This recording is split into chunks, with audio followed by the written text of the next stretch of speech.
Cool. Okay. I guess as we give people a couple of minutes to trickle in, I'll just give a quick update. This session is going to be pretty free form.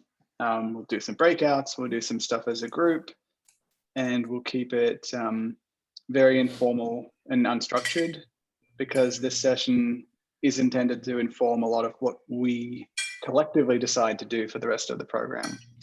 We have some things that we'll do in any case, some of the more operational aspects of token communities, some of the legal stuff, some of the token distribution and token design stuff we'll dive into in the next couple of weeks. But we also wanted to make a lot of space for just open thinking and ideation and exploration of what we're all collectively trying to get out of this track. So that's today's session. Let's see, how are we doing?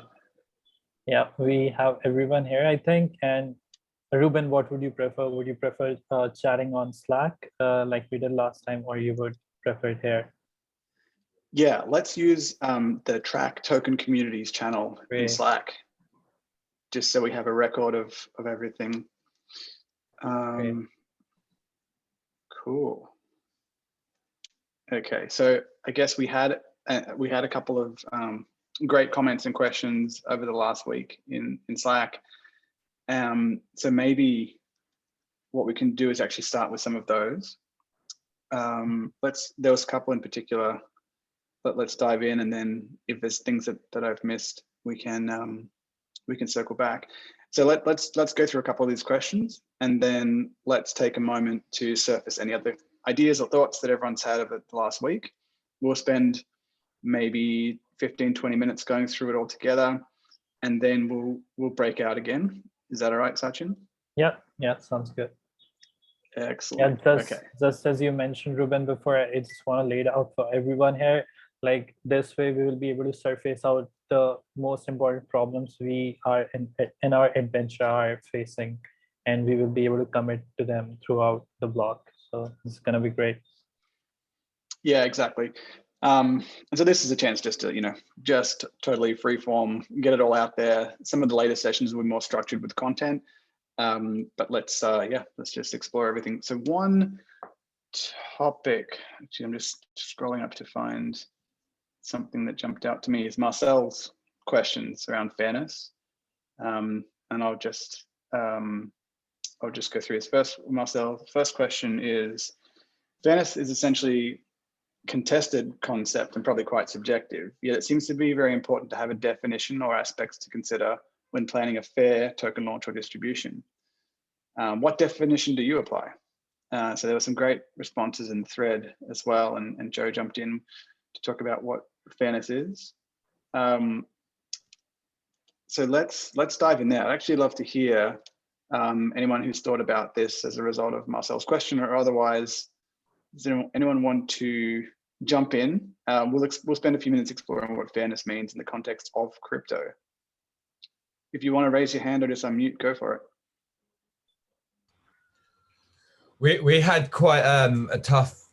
We tried to do a fair launch. We had a Ferrum bot attached to on our token sale, but unfortunately the Ferrum bot didn't untouched, so our token went from like 30 cents right up to $30, and all the buy orders kept on going in and in and in and in, and because the anti-bot wouldn't detach, everyone just thought it was really pumping. And so when the anti-bot detached eventually, about 35 minutes later, all the sell orders went, and it was really tough because we worked so long on that hyping and trying to make it a fair launch, so the bots, the Uniswap bots didn't just swipe it straight away.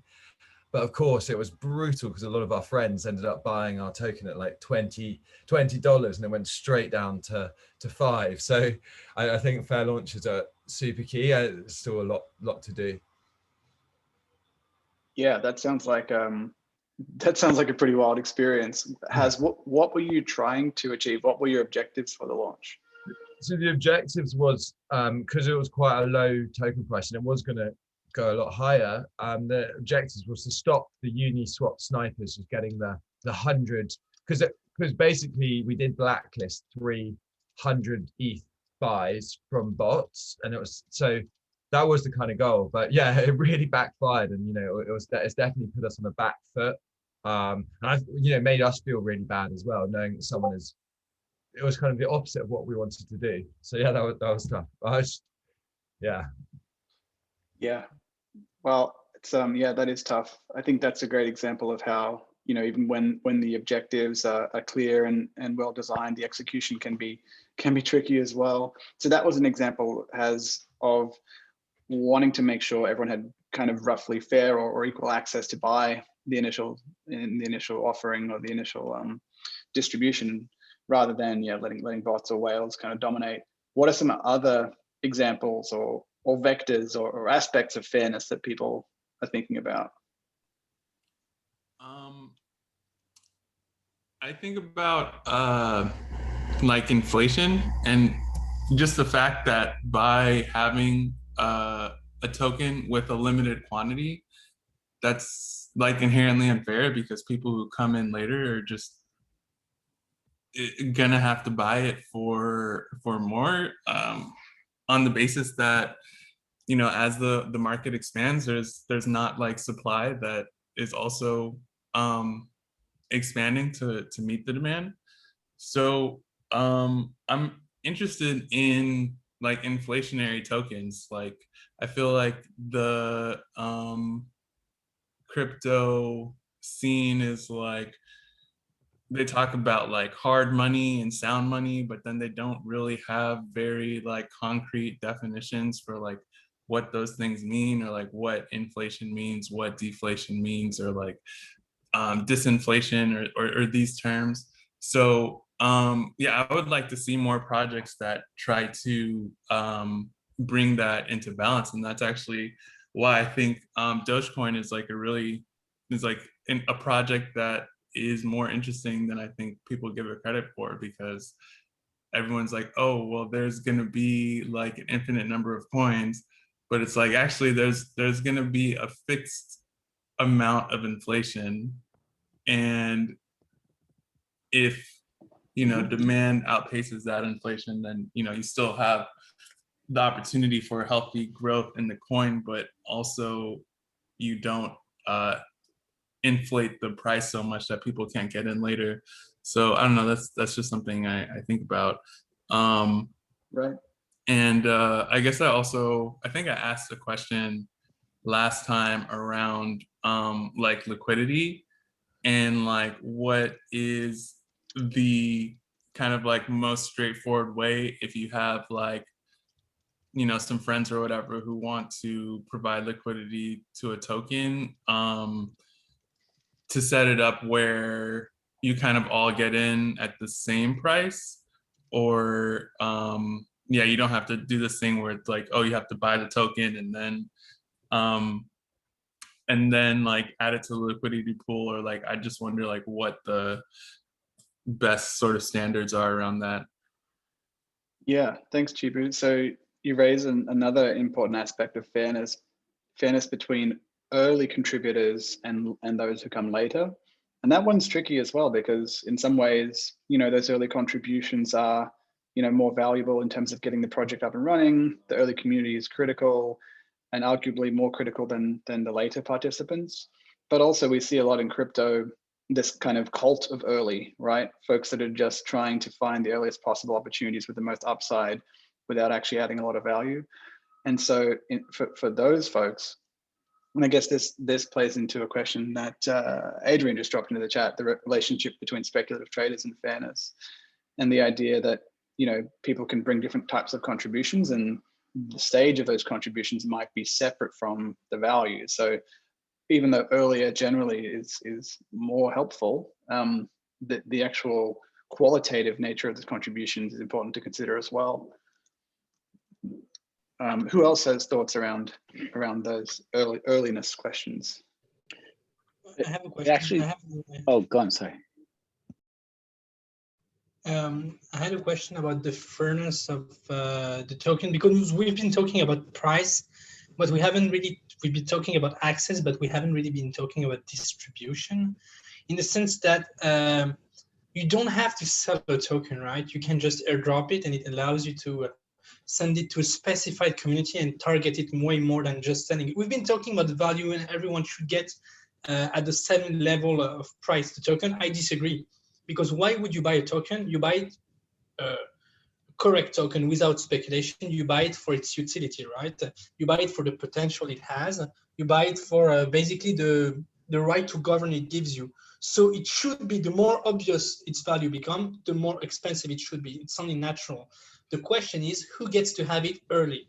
Who gets to, for example, get the airdrop? Who gets to be at the private token allocation, for example? And these are, I think, the kind of questions that need to be answered in about this. Yeah, well said, Romain. That's well put. I think that's the heart of the issue here. Who gets access to that early, the early community?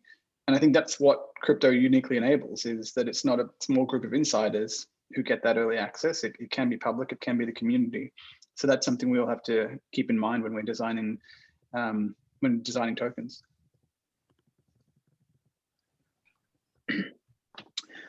Just to tie it back to the question a little bit earlier about, early versus late access, and maybe this is kind of taking a little bit of a broader view than just how tokens are distributed to communities of participants in a value network or a crypto network. I guess where I'm at kind of currently is like, I don't think there is a universal kind of conception or definition of fairness. I think fairness is contextual, and it applies it differently for each situation. And I think, to me, a lot of it kind of comes down to equitable opportunity. So, we have this kind of situation where we are all individuals, and we have a really interesting tension where, like, we're not the same, but we're also equal. And so how can we kind of recognize that and respect our differences while also respecting that we all kind of have this fundamental humanity to us in the way that we approach this stuff? And so, I kind of think about the dimensions or the characteristics in which we're different, where we are, when we are, our background, how much money we have, our gender, other identity attributes. And so, I think designing a fair launch, and I'd be really curious for your thoughts on this, Ruben, like, think about, I've been doing a lot of thinking recently about local currencies and complementary currencies for local communities. And like, it wouldn't be fair for someone who doesn't live or who isn't involved in that local community to really be able to participate or have much of a say in that. Whereas other launches, it may not matter where you are, right? It's a global network. So I suppose, I guess maybe kind of question for Ruben, like, how do you think about the individual, are there any universal kind of characteristics of a fair launch? And then what are the dials or dimensions that you're looking at applying and thinking through for each individual kind of situation? Obviously, we're talking mainly in the context of distributing these sort of like tokens, which have governance rights and utility and economic value potentially, but I think it applies a lot more broadly than that as well. I don't know, maybe a little stream of consciousness, but curious. That's another great question. What are some of the universal characteristics? I think that's a hard question, because obviously every launch is different, every community and token design is different. And I'd say there's a bunch of kind of spectrums of fairness that you can play along in terms of distribution and access and earliness and price and what type of contributions are valued. And something can be fair, quote unquote, I think what we're kind of exploring now, without conforming to any specific one of these, but it's kind of the combination of all of them. What do people think are some of the hard and fast rules, if anything, or the characteristics of fairness? I'll throw one out there. I think transparency is really important. I think everyone that participates should be able to see exactly which terms that everyone else participates on. What else? It seems like transparency is the defining fairness factor. Like, like letting them know your intention, the transparency of intention. I would think that's the most, I don't know if that defines as first principle or whatever, but like, you know, if it's speculative, you're letting people know it's speculative. If you're, you know, if it's going to be inflationary, as in it's going to devalue as time goes on, because there's going to be more of them, let people know that, and they can, like, you know, let people know, and you know, just if there's ever any, you know, wavering from that, and there seems to be any like sort of deception going on or misunderstanding, it's important to go back to that.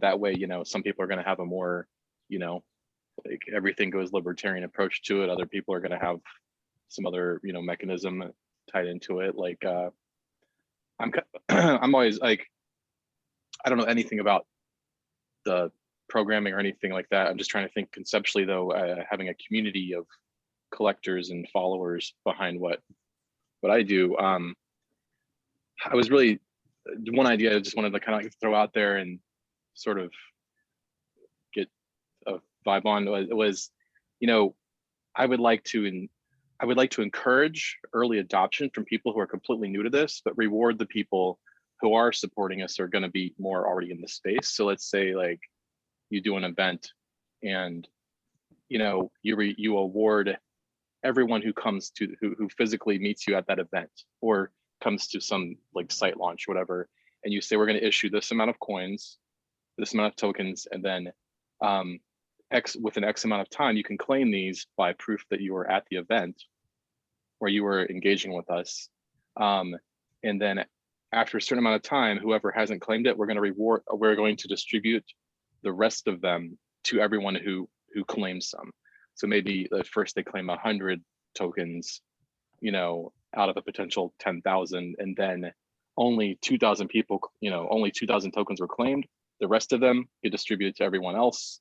And then, you know, they also know there's going to be more released later. But this way you're like, I'm trying to think of like sort of, I don't know if that would be sort of the game theory behind it, but you're trying to do both. You're making it accessible to everyone, and you're rewarding the early adopters. Yeah, 100%, Josh. That's the balancing act, isn't it? Yeah, I would love to add a couple of points if possible. I think the big key is also accessibility. And beyond that is like some sort of like security/fraud filters. I think of like just an example, right? There is some token launches that happening on centralized exchange, right? And there is people who trying to manipulate, getting into from different sorts of accounts of their brothers, sisters, siblings, whatever.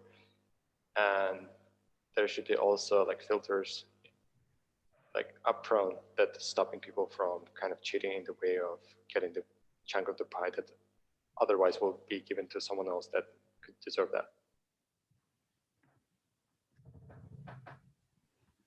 Yeah, definitely comes down to some of the mechanisms to make sure that the intended fairness actually happens. And as with anything in crypto, you know, anything that can be gamed will be gamed, right? We see this in contract exploits and vulnerabilities, as well as the economic exploits, and even where there is full information, is it clear enough for people to understand what they're getting involved with? And this kind of ties back to some of the questions that people have around the legal issues, which we'll dive into in the next session in a couple of weeks. But those rules are very archaic, but they're intended to protect people by requiring information to be clear and all the information to be disclosed. But most times they don't actually have that effect. So one thing that I think about a lot is, what are the things, what types of information can we get out there to people who are going to be involved, whether through buying tokens or participating or earning or anything like that? How do we actually make it clear and fair to them to help them understand what participation looks like and what they can expect in return? The traditional system does a terrible job of it, right? Like pages and pages of documents that no one actually ever reads, and worse, restricting to accredited investors in a lot of cases, or similar requirements. So how do we actually break that apart, and how do we actually give people the full information that they need? I have a response to that question. Well, not really a response, a comment to that question. One of the first I guess, funding mechanisms that got my interest was savings clubs. And so at some point, I decided to design a digital savings club. And I mean, for weeks, you know, friends that were founders, I had brought together and we were saving together and rotating the funds. And I thought, you know, everyone knew what was going on. Like it was clear.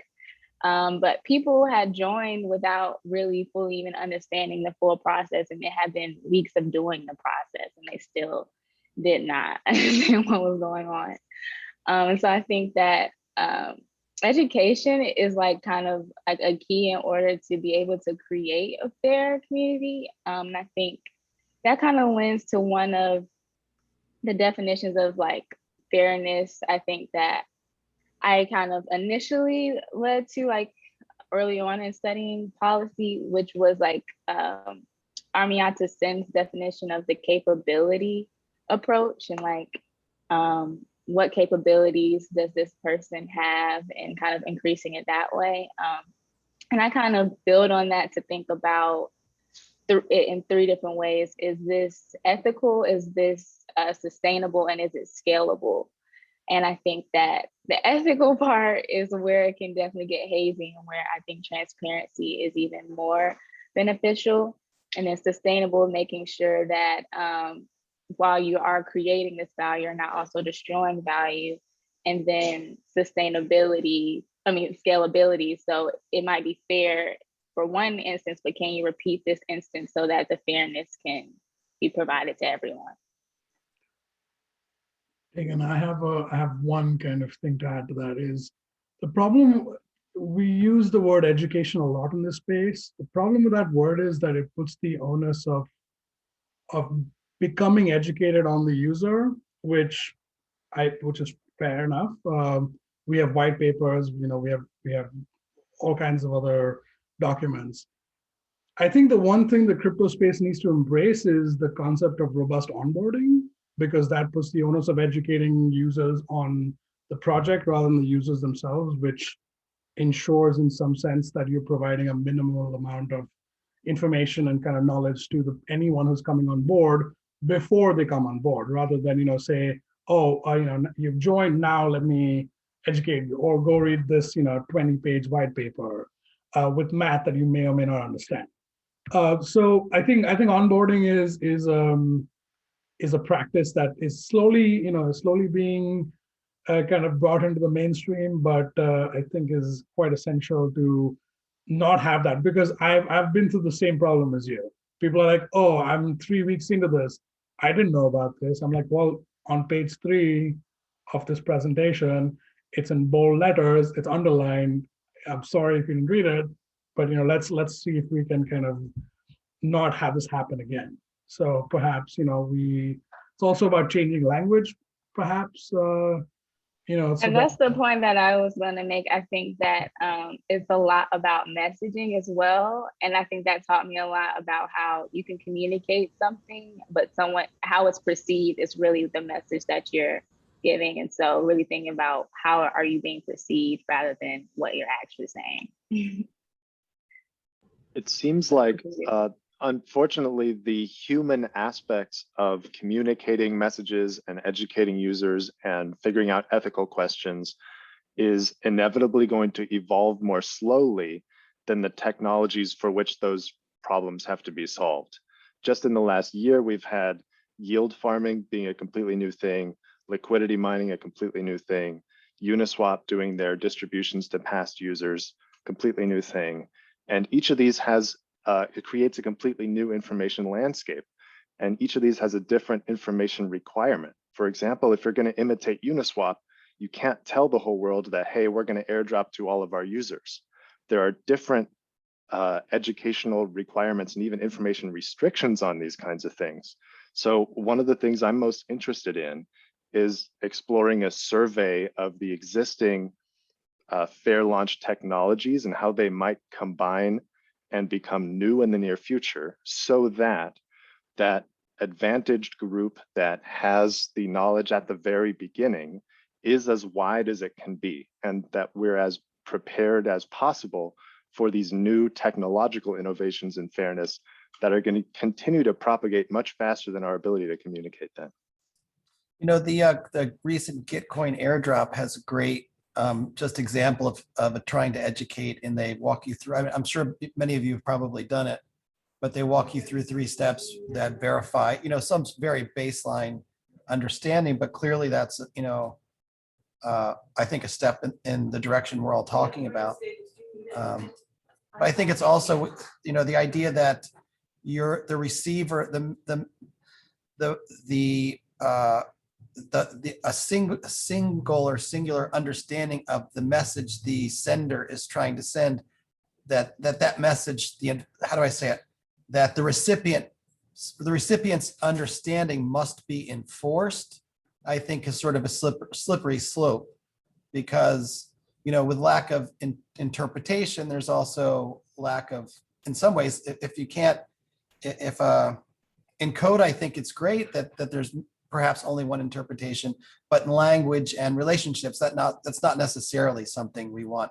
Although obviously bad understandings can cause problems, there's also an opportunity for creativity in there, I think. If I were to think a little bit more, I'm a process quality transparency guy. What we do is we go through a whole bunch of protocols. I see them all the time. I have gone through tons of new protocols, and I feel like one thing that all of us are kind of talking a little bit about, but kind of maybe the consistency within the DeFi space, it's a very hard issue to tackle. One of the reasons being that the space does move forward, as was just pointed out. It moves forward very quickly with new technologies happening all the time. And also understanding what to communicate to your users to understand that you are transparent as an organization, that you kind of provide value to the community, is something that feels different for every protocol that I look at, especially for brand new ones. And it can be a real struggle to understand what a new user would need in order to be onboarded correctly. It's easy to say, but it's different for every protocol. At least that's how it seems. It feels like there's an issue in terms of just bringing together the DeFi community in a larger way to onboard new users in a way where you could see consistency across protocols, because everything's different. And that's okay. That's the nature of this space, and it's part of what the beauty is. But it's an issue that is a struggle to tackle, and is something that'll only continue to be a struggle to tackle unless something more unified becomes available, I suppose. That's a great point. So as we get ready to go to breakouts, I wanted to just call out a couple of comments that I thought were really worth diving into. Firstly, Tegan, thank you for sharing the framework of fair and scalable and sustainable. And thank you, Mike, for sharing some of those thoughts around new primitives within crypto that enable us to use different mechanisms. And I thought both of those comments might be a great jumping off point for breakout sessions. So let's talk about anything we want to in the breakouts. But one thing I'd love to come back with from everyone is 1 or 2 objectives that you want to see in your community, in your project. 1 or 2 objectives. It could be anything from around how you want distribution to play out, how you want engagement, how you want to value participation. It can be as vague or as specific as you like. Just a couple of objectives that you'd like to see in an ideal outcome for your project, specifically around the community. And then let's think about 1 or 2 mechanisms that we could use to achieve those objectives. And they can be things as simple as Mike mentioned, a retroactive airdrop or yield farming, or it could be something that doesn't even exist yet. Some new mechanism that crypto could enable that we could use to achieve those objectives. And your objectives and the mechanisms don't have to match up. They can just be your hopes and dreams, and then some way of maybe achieving 1 or more of those, or something totally different. So if we can come back with those in about 15 minutes at the end of the breakouts, that'll be great. And then we'll see where we go from there. Great. That's great. Thank you, Ruben. I will kick off the breakout rooms.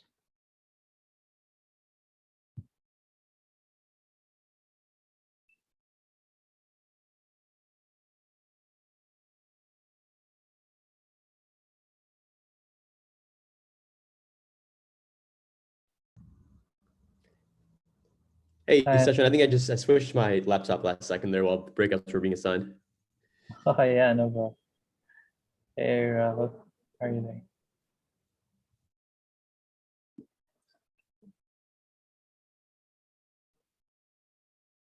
Oh, Joel, how are you doing, man? Hey, I'm fine. How are you? Sorry, I joined late. I guess you're assigning rooms? Yeah, I'm assigning rooms, but happy to answer any questions you have about community ownership, or if you have any thoughts.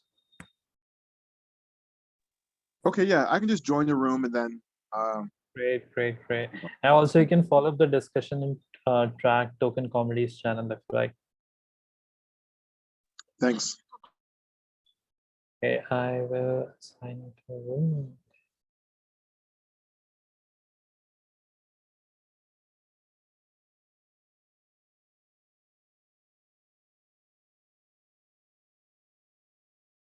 Hello.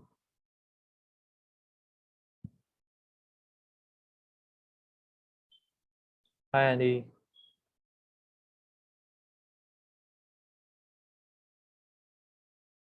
Andy, can you hear me? Wanting to, one of the things I'm trying to incentivize is just content creation. So like content creators are the people who like can bridge like Web 2 and Web 3, and both rewarding them in like protocol tokens. So like if they interact with like a certain protocol or company, they get those protocol tokens, and then also being rewarded the what I'm calling the make token. So like they've made a piece of content, they're rewarded with this make token. And it starts out initially as like a transaction mechanism. Like that's how they get paid. Essentially, they may not need to sell their like actual crypto, but they can sell the make token to get paid. But then adding on additional like utility to it. So perhaps they start selling products through the make token as well. So then everybody can share in like the growth. And it's like as long as more people are interacting with this make token and like building on top of it as a platform, then like the value of the make token grows, and the people are still able to get paid for their work as well, and sharing the growth of everybody else who's interacting with it. Yeah, that's really cool. I like that you had both an objective and a solution there. Very cool.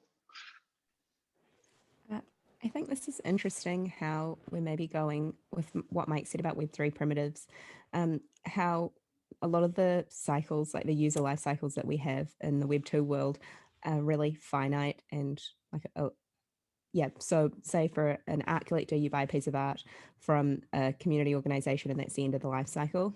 Whereas DAOs and tokens, say, give us the opportunity to play infinite games where you buy a piece of art, you stay involved, there's a level of transparency which keeps you interested. And just thinking with education as well about how we're not only educating people, like we're educating people for a new paradigm, not the old paradigm, in the best possible version, maybe. And so that has like a lot of flow-on effects, just like not only are you moving people, say, from like charities or communities or companies to DAOs, but you're also moving them from like a finite game to an infinite game. And how does that affect the education and the experience, obviously, afterwards? But there's so many steps. We discovered so many steps. You know, every door led to 5 more doors. So. Yeah, well said, Alicia. That's awesome. They're thinking about that, just that switch that's flipped for short-term to long-term thinking, and how that changes everything in these new organizations that we're creating. Very cool. I think there's a real opportunity when you are talking about adoption, and we were talking about like just trying to take the bottleneck and make it a little bit wider from the mainstream into this world, because right now it's like a little syringe width, is rewarding people with ways where they don't even have to understand that it is being a token that's allowing it to happen, or an NFT or whatever, and then like blowing their minds later with the added value that they get for, you know, having done that. Like, because that's the stuff that blew all our minds originally, and it happened very quickly, and the next day, like, oh, now they invented something else we have to keep up with. But you can step back and for the mainstream adoption of something, like start over from scratch and just start rewarding them with what in the crypto world would be considered a very simple thing to do, like some kind of basic airdrop or something, but like I'm trying to like think that way, because I have to figure out how to get the average person more incentivized to do this. And I can do that by coming up with a marketable like upsell to something or a reward for supporting me or my company way easier than I could create some new vocabulary for it or everything. And then after the fact, let them know, like, by the way, this was an NFT that allowed us to be possible, or this was a token, or guess what? You actually have ownership of these tokens you can claim if you want them. You'll never have to, and you'll still get the perks. But if you want, this is also for the crypto side and someone who doesn't know that, this is legitimate, this is real, this is where you have the freedom to do what you want with this. We're not trying to, like, this isn't like Top Shot where we're trying to like hoard all this together. So hopefully I'm articulating that okay. Yeah, for sure. I think there's a bunch of different, there's like an unlimited amount of mechanisms we can come up with and to achieve these objectives. And I think just kind of zooming in and keeping those goals top of mind is really important. What else? What other goals do people come up with? Going back to client education and user experience, we talked about with Hadrian and his crypto-c.com really interesting community he's building about creating experiences that are part of communities. And kind of, he gave the analogy of back in the day when railroads were being forged and spread throughout the world, there wasn't really any sort of standardization of the tracks. So that analogy really resonated with me, along with being able to sort of tip musicians on the street if they have like a bucket or a cap. And I mentioned the Brave browser and basic attention token with their sort of content publishing ecosystem, as well as the tip ability and the roadmap that they have is really an interesting thing to follow. And kind of expanding that, how does that look like in other communities around an affinity group, and how do we make for a positive, delightful onboarding experience, so people are not like burned at the outset, then they just have this negative mental model of onboarding to a community. Something I'm thinking about with our client, which makes grants for people in the region. They're like the VC for community development and human services organizations, and lots of people don't engage with them because they think, oh, you have to know somebody, but that's not really the case. And Mike Elias gave a really interesting example of like putting the money forward and sort of designing the behaviors you seek and just outlining that journey and making things easier for people, maybe through like some sort of coaching, as well as some standardized education pieces. Maybe the Web3 consortium is, well, they're working on it. Perhaps we could have some input and more exploratory there. Awesome. Thanks, Ali. That's great. We probably have time for one final thought, and then what I think we should do is throw all of our ideas and comments into Slack, and make sure we're kind of just populating this channel as like a record of all the things that we're really thinking about. So one more. Who's up? Can I go? Go ahead, Romain. So basically, I think everything we've been saying is what we want our community to have with a token, but there's we haven't mentioned what they want, because it's hard to know. We can't know. In Europe, I'm going to take this example of regulatory things. We have something where we always have to give the opt-out option for first person before using their data. It's called GDPR.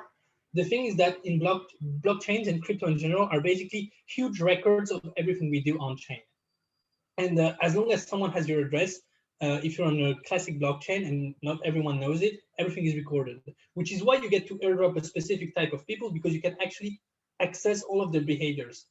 I think that it's going to become more and more worrisome for users when they become aware that a lot of their data, even if they're anon, a lot of their data and their behavior is basically recorded and can be used as a marketing tool to aim for them. I think as a token holder and even as a protocol builder, we have to think about options of opting out protocols and of systems, even inside of Ethereum, for example. And that's something I've had a lot of struggle conceptualizing.